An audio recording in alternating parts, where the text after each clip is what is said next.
Chapter 2. Reading all the books in the library proved boring, because Hunter read them quickly. He was impatient with his studies as he glanced around, scanning the shelves for books he hadn't read. Adrianne took over the task of homeschooling Hunter and Devon, along with bringing in a tutor, which Wilder had chosen. The tutor, a family friend, had been with the Sampsons since Wilder was a cub. Hunter thought the tutor was out of touch. Hunter's interests lay in books about war, not Dickens and Kafka. The old tutor had provided a required reading list of philosophers, which Hunter ignored. He examined the list and then flung it down in front of him, walked to the bookshelf and pulled a book. "War and Peace," he mumbled. "This looks interesting. I can read this massive book in one night," he thought. Looking around for Devon, he discovered that he had gone to his room. Devon carried a stack of books to the second floor, pretending he would complete the assignment. There was no pretense with Hunter, and annoyed with the limited selection of books, mumbled, "This can wait." He could complete his assignments later. He had a problem with concentrating on things that didn't interest him. His problem was he had read everything in the library twice, and that left him hungry for more books and unsatisfied with the ones before him. Gazing out the window, the outdoors called to him. That was where he found his fulfillment and pleasure. He wanted to be hunting, chasing dogs, fooling around with Devon and riding horses, not shut up inside living someone else's life. "You're just like your Uncle Lysel, impatient and headstrong, but you need a well-rounded education before you go out on your own, which I hope is not too soon," Adrianne had said to Hunter. "Mother, why do I need to read these books? I've read them over and over, and you keep bringing more, and I digest them as quick as you replenish them. I know everything a man needs to know in a civilized society. I need to know something about being a werewolf. When will I get the chance to go out on my own and have my own pack and my own family?" Hunter had asked. Adrianne was shocked and dismayed that he was thinking about leaving and creating a family. She realized then that he was growing up. It's a different world, and werewolves will have to come from out of the shadows. You need to be educated first. Your father and I have plans for you and Devon. That's why I want to see the world, before you and Father plan my life. I want to help with some of the responsibilities, so Father can stay here with you. I know you miss him when he's away." "I have plenty to keep me busy," Adrianne had said to Hunter. Hunter paced the floor in the library, worrying about the future and the future of the Sampson pack. In that way, he was like his father. He was thinking of the conversations with his mother, and how he wanted to meet others like himself, because as his mother had said, it's a different world out there, and he wanted to see it, feel it, and experience it. He was growing every day, and he was almost the image of Wilder, tall, wide shoulders, ocean blue eyes, dark curly hair, and a face just as handsome as Wilder, but he had an impulsive nature, and he was as reckless as his Uncle Lysel. Picking up the book, once more trying to concentrate, that proved impossible for Hunter. He dropped it on the table. It became exceedingly impossible to focus, knowing that his father and mother could be in danger, and perhaps needing his help. Picturing something grim happening to his mother and father caused Hunter unimaginable angst and feelings of helplessness. Wilder had forbidden him to follow after him. Hunter's restless mind took flight, thinking of what they were experiencing, and he couldn't focus. He stirred in the leather wingback chair, standing and pacing again, his mind and senses converging on everything in the room. Hunter was quickly evolving into a mature werewolf. He didn't understand it. He needed his father to explain what was happening to him. He had no doubt that the same was happening to Devon, but Devon wasn't as observant and as sensitive as Hunter. Staring out the window, he saw beyond the ranch. He spotted a snow rabbit. His ears focused, and he heard sounds of wolves howling, dogs barking, birds flying. He heard Robert's footsteps returning from the hospital, where Lysel and Drayton lay medicated until they were well enough to be brought inside the ranch. Turning rapidly with a jerk of his young fit body, Hunter responded to hearing Robert approaching, his eyes keen, his footsteps light and fast. He caught sight of Robert, and he stood in front of him before Robert realized he was there. "How are they?" Robert turned and glanced up in surprise. "They're doing great. Lysel will be up and himself in about a week. Drayton, in a few days. I knew that werewolves healed fast, but this is something unusual. There is one thing that can kill us, and that's to sever our jugular, in which case we will bleed out. That's why we protect our neck at all times, and the only animal that can get to that vulnerable area is another werewolf, or men with guns." He wasn't saying that to insult Robert. He knew guns had their place in the world. Robert stood distracted. He had lost everything, and here he was listening to Hunter explaining the long-lasting lives of werewolves. He wanted to scream for him to shut the fuck up, but he didn't. That wasn't a natural part of Robert's vocabulary.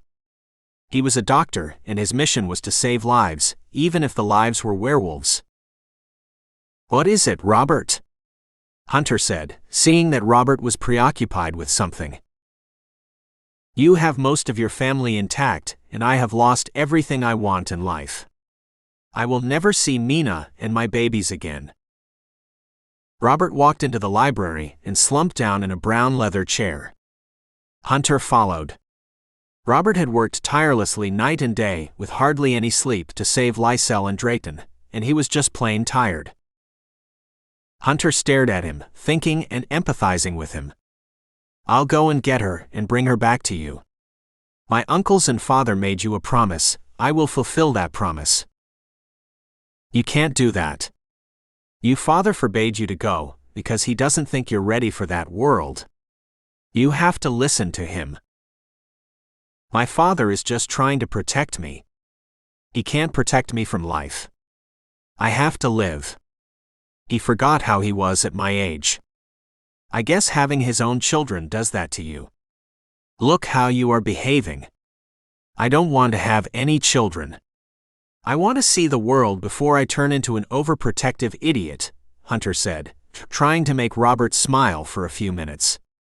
He gave Robert a confident slap on the shoulder. "I've got this," Hunter said. For some reason, Robert thought that Hunter was the only one who could bring his Mina back to him. He glanced up with a half-hearted smile. "If someday you do this, I will be eternally grateful. I appreciate the gesture, but..." Robert looked around, because he saw a shadow standing in the doorway to the library. "I'm sorry, Robert. I didn't mean to interrupt you." He stood. No, you aren't interrupting us." Hunter turned with his mouth ajar.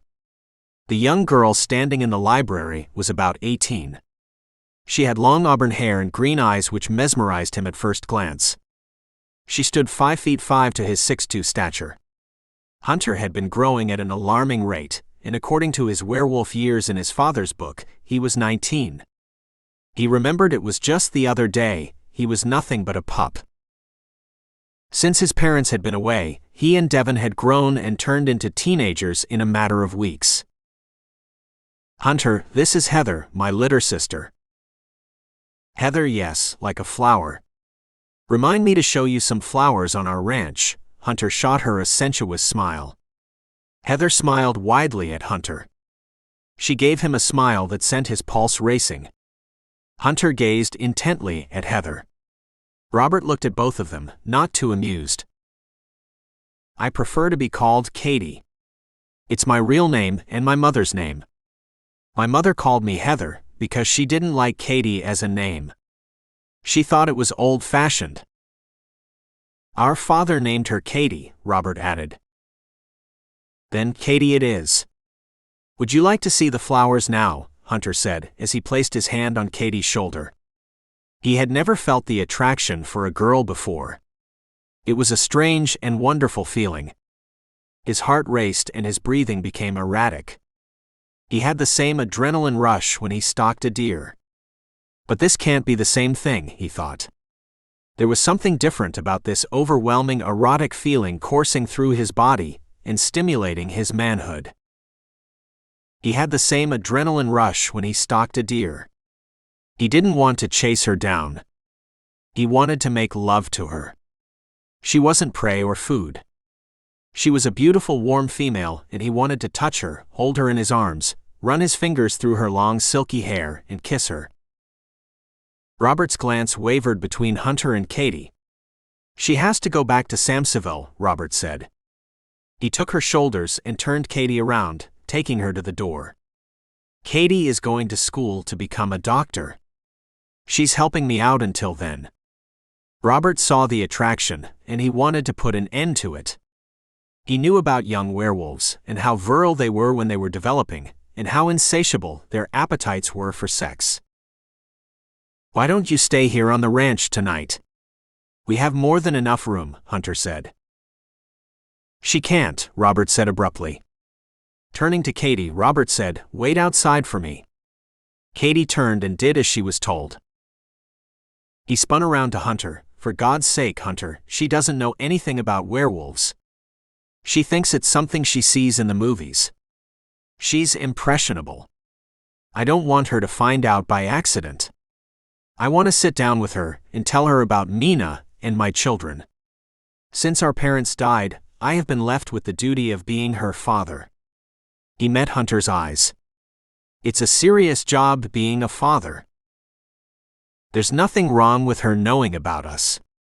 We are just as decent as humans. After all, we are half human." "I'm not saying that, Hunter. You have me wrong.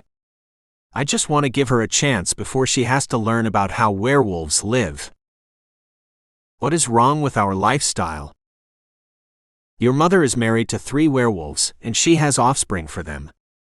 Who knows what Bane has done to her?" Before Hunter could stop himself, he had collared Robert. Looking into Robert's eyes, he saw shock, and he realized what his father had been telling him all along. When it came to his mother and someone he loved, his emotions would take over his reasoning, because of youth and inexperience, and he would make wrong decisions. Hunter dropped Robert's shoulders. "I apologize, Robert. I know you're right. I did mean what I said about bringing Mina back to you." Hunter walked quickly out of the library to see Katie sitting waiting for Robert. He stood over her, holding out his hand. "Do you know how to ride?" "Yes." She glanced up at Hunter with her wide green eyes, and he stared at her. A bright flare of desire took hold of him. That did it. She is the one, his young inexperienced mind thought. "Come with me," he said. "Do you think I should?" "Your brother won't mind." Hunter was headstrong. He wanted what he wanted, and Robert wouldn't dictate to him. Robert was just human after all, and Hunter was stronger, younger, and a werewolf who wanted a human female. Hunter and Katie headed for the kitchen as the cooks and helpers looked on. Robert caught them as they were going through the door to the outside. "Where are you going, Katie?" Robert questioned. "Hunter is taking me for a ride." "You aren't allowed to ride in a car." "It's not a car. It's a horse, and don't act like a mother hen." "I'll be okay. Won't I, Hunter?" "I'll take good care of her, Robert. Don't worry." But worry Robert did. He knew more about werewolves than Hunter knew about himself. He knew that once they mated, then it would be for life. He wanted to stop them, but he couldn't. He hoped that Hunter would be a gentleman and not mate with his little sister. She was so young, and she was falling in love with the first boy she was allowed to be close to. He saw it in her eyes. He saw that Katie was infatuated with Hunter. He only hoped that Hunter felt the same way. As Robert debated with Katie, Hunter called to the stables and said to get 2 of the best horses ready.